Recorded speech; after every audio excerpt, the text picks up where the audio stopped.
Projections, expectations, separations, judgments and rejections. Det er en bog, Gary Douglas han har lige skrevet. Eller det er blevet skrevet ud fra en teleklasse, han har været. Og det er lidt en samtale. Og det foregår jo på engelsk. Men nu har I set sådan et fint billede, så nu vil jeg begynde på det. Og du har den også, Susanne. Jeg har ikke læst den før. Jeg har lige fået den. Men jeg synes faktisk, det her projektioner og forventninger, de gør en del ved os. Så derfor kunne jeg godt tænke mig at læse det i dag. Chapter 1. Projections and expectations separate you from your awareness. Whenever you're doing projections and expectations of any kind, you are separating, judging, and rejecting anything that would give you awareness. You're eliminating your awareness. That's pretty severe, isn't it? Gary. Hello, everyone. Welcome to our series of calls on projections, expectations, separations, judgments, and rejections. Let's start by talking about what these things are. What are projections, expectations, separations, judgments, and rejections? Projections and expectations are what you think someone else would do, even if they aren't going to do it. A projection would be, this man is perfect for me. An expectation would be, he will have the same point of view about me that I have about him. He'll think I'm perfect for him. Judgment is any fixed point of view or any convictions that someone or something has to be a certain way. Separation occurs once you do a judgment of any kind. You separate yourself from the person or thing you judge, even if it's you. Rejection is diminishing or refusing something. If the other person doesn't have the same point of view you do, they have to separate, judge, and reject you. Or you have to separate, judge, and reject you, because the other person is separating, judging, and rejecting you. Awareness is the place where no point of view is necessary. Whenever you're doing projection and expectation of any kind, you are separating, judging, and rejecting anything that would give you awareness. You're eliminating your awareness. That's pretty severe, isn't it? Class participant. Gary, what is awareness? Gary, awareness is the place where no point of view is necessary. When you are aware, you have the ability to see and to perceive, to know and to be, and to receive the totality of something in a way in which you don't have to come to conclusion. Class participant. I realize I have been trying to get awareness. Right. I see that I have had no idea what awareness really is, because awareness can't be right or wrong. That is correct. Go back through your life and look at all the places where you knew you shouldn't do something, but you did it anyway. And it turned out exactly as you thought it would. That's the time when you were aware and you denied your awareness.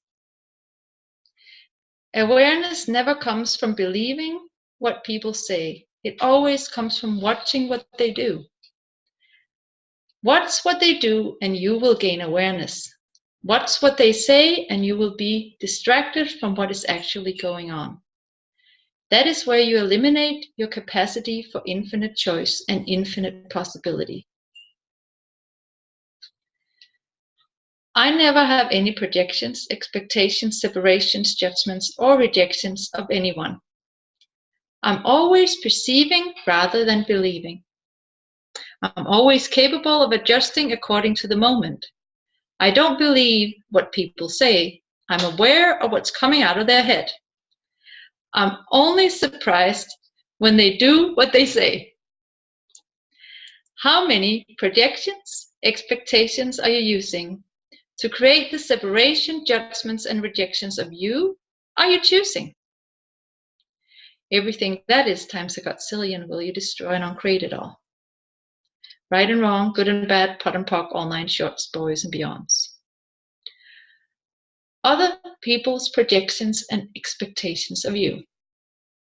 Most of us have a lot of things projected at us at an early age, and those projections and expectations can have adverse effects on our body and our being.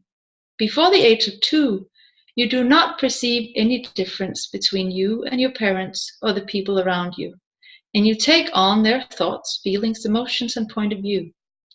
Then you reach adolescence and seek to rebel against your parents.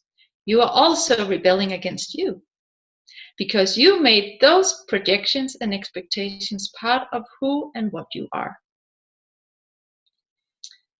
Someone asked me, is it possible to do something to permanently destroy any connection to other people's projections, expectations, separations, judgments, and rejections? I said, yes, it's called awareness. Class participant. Can you say more about that? I feel like running away from the projections and expectations of other people. Gary. Well, one of the projections and expectations in this reality is that you have to get married and have 2.5 kids. You're supposed to do things in a certain way, right? But you never could live by that, could you? What would it be like if you were willing to create from what you know instead of whatever everybody else projects and expects of you that you should choose and be? I don't care if anybody else agrees with me. I don't care if anybody else gets it. I don't care what occurs here. I'm going to create something one way or another. Interesting point of view. Class participant. What's the awareness I'm beginning to step into? It's a huge awareness for me to not run away from other people's projections and what I'm creating. Their expectations are just an interesting point of view. Gary. Yes. Oops. Der kommer lige lidt. Yes, their projections and expectations are just projections and expectations. They don't mean anything. All the projections and expectations you have defined as meaningful are the things that keeps you from being everything you are. Everything that is times a godzillion will you destroy and uncreate it all. Right and wrong, good and bad, pot and pock, all 9 shorts, boys and beyonds. Yeah. What have you suppressed in order to live by projections and expectations of others? Class participant. Whoa. Gary. Everything you suppressed based on the projections and expectations of others, will you destroy and uncreate all those? Right and wrong, good and bad, pot and pock, all 9 shorts, boys and beyonds. How many of the projections and expectations of you that you have defined as meaningful are the things that keeps you from being everything you are? Everything that is times a godzillion will you destroy and uncreate it all. Right and wrong, good and bad, pot and pock, all 9 shorts, boys and beyonds. How much have you suppressed you to live by the projections and expectations of others?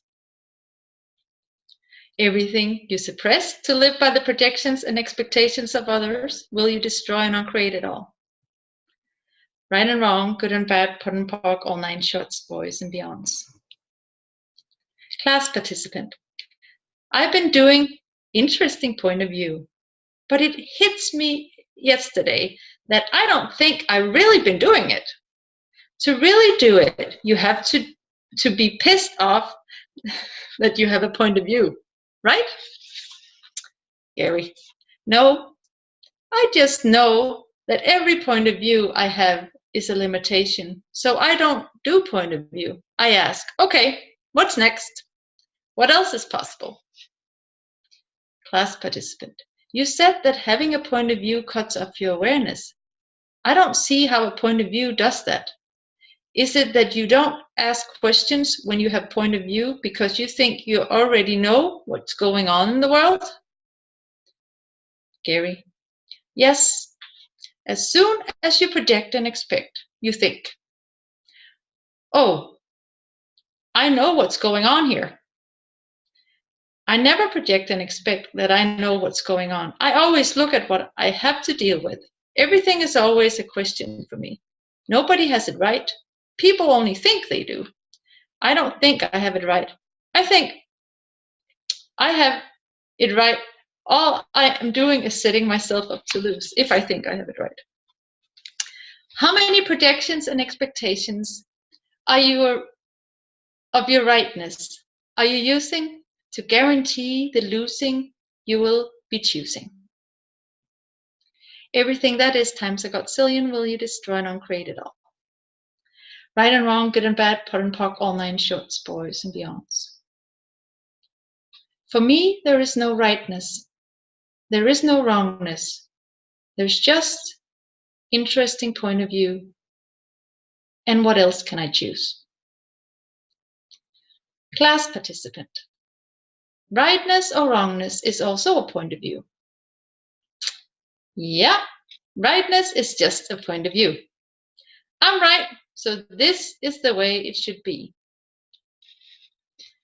How many projections and expectations are you using to create the crappy life you're choosing? Everything that is times a godzillion will you destroy and uncreate it all. Right and wrong, good and bad, pot and pock, all nine shorts, boys and beyonds. Class participant. Thank you, Gary.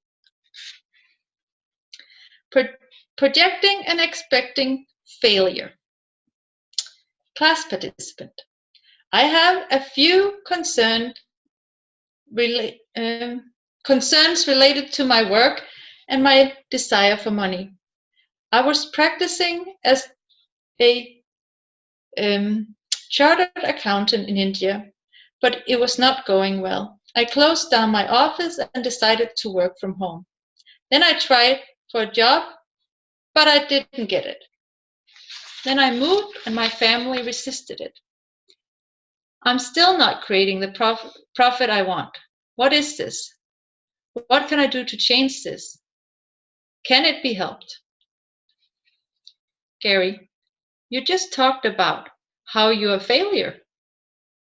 Is that at all real to you? Class participant, yes. Gary, you're projecting and expecting failure. It could be that someone in your family is projecting and expecting your failure as well.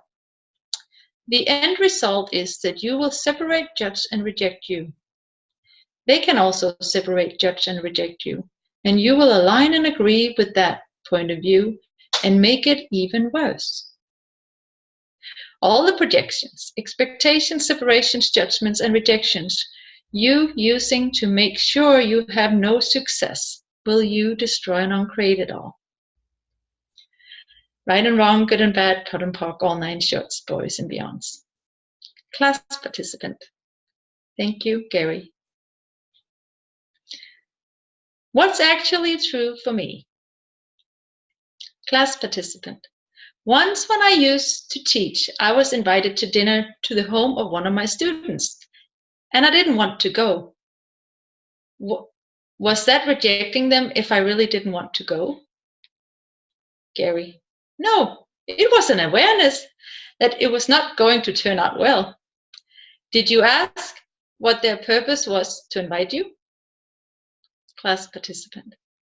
They were appreciative of me and they wanted to have me over for dinner.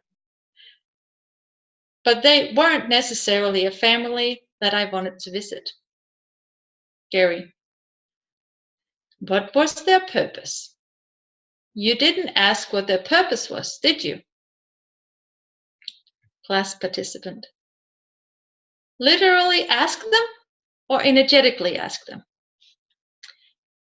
Gary, you were projecting and expecting that you had to go there because they appreciated you. Was that awareness or was that conclusion? Class participant. I guess it was conclusion. That's what they told me.